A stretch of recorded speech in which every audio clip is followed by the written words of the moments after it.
5 million times. To show you what they've been able to do in just a couple weeks on the iPad, I'd like to invite up Mark Hickey. Mark. Thank you, Scott. Thank you.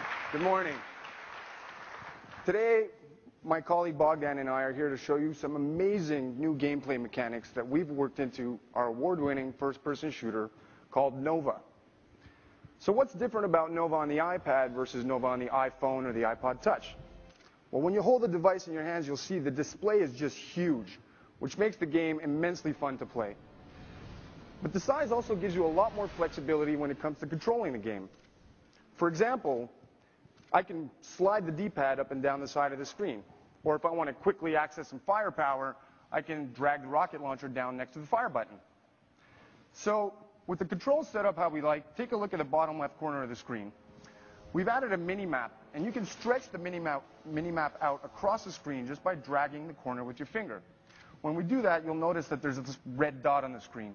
This tells us that there's an enemy nearby. Well, another cool feature that we've added is that now you can slide 2 fingers across the screen to throw grenades, like so.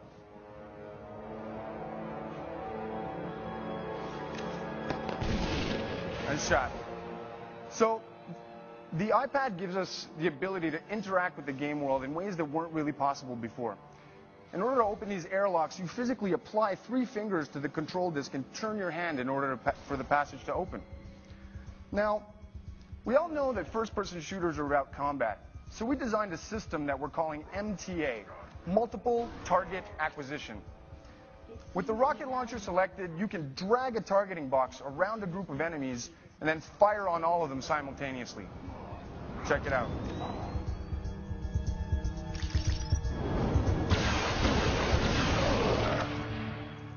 Definitely useful when you're outgunned and outnumbered. Now, this is what we were able to accomplish in just a few short days working with this exciting new hardware. The games look incredible at this higher resolution, and the form factor opens up countless new doors for us in terms of game design. You'll be able to see what else we have in store for you when the iPad version of Nova ships later this year. Thank you very much. Thanks, Mark.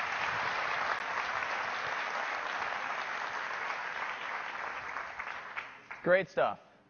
Next up, the New York Times.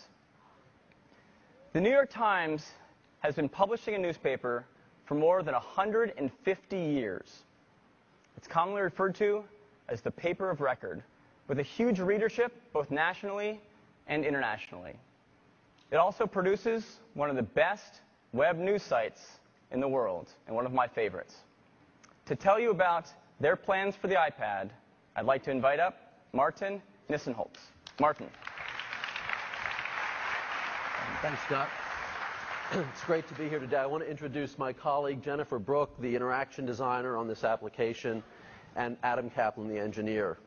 So Steve showed you the website, the Times website, and it's just incredibly beautiful. Unbelievable imagery, unbeatable readability. So why did we come out here 3 weeks ago to develop this new application for the iPad? Well, we developed an application for the iPhone that has been downloaded over 3 million times, and we optimized that for that device. And now we want to do the same thing for the iPad, creating something that joins the best of print with the best of digital, all rolled up into one. Something that you can really immerse yourself in, lean back, and enjoy. So let's take a look. I'm so excited to share with you what we've been working on in the last couple weeks. We think that we've captured the essence of reading the newspaper, the finite snapshot in time, the exquisite typography, images, and content, and a superior reading experience, all in a native application. Let's take a look. From the front page, you can easily flip through sections, tap into articles, or we can skip ahead to my favorite section to see today's latest stories. It captures the essence of reading the newspaper, but as you're about to see, it's so much more. I can save articles to my reading list, and it will sync to my iPhone so I can read them whenever I want. Or we can jump ahead to 36 hours to see the latest story in travel. The reading experience is great. You can tap to change the number of columns, resize text with a pinch, or we can flip through dozens of amazing slideshows.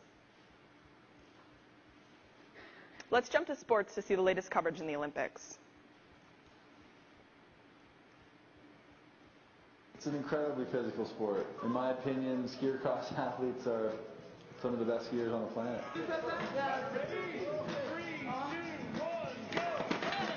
Yeah, it's great to see skier cross making it into the Olympics in 2010.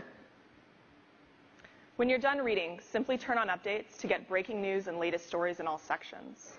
It's everything you love about the paper, everything you love about the web, and everything you expect from the Times. Thanks, Jennifer. So this is just the beginning.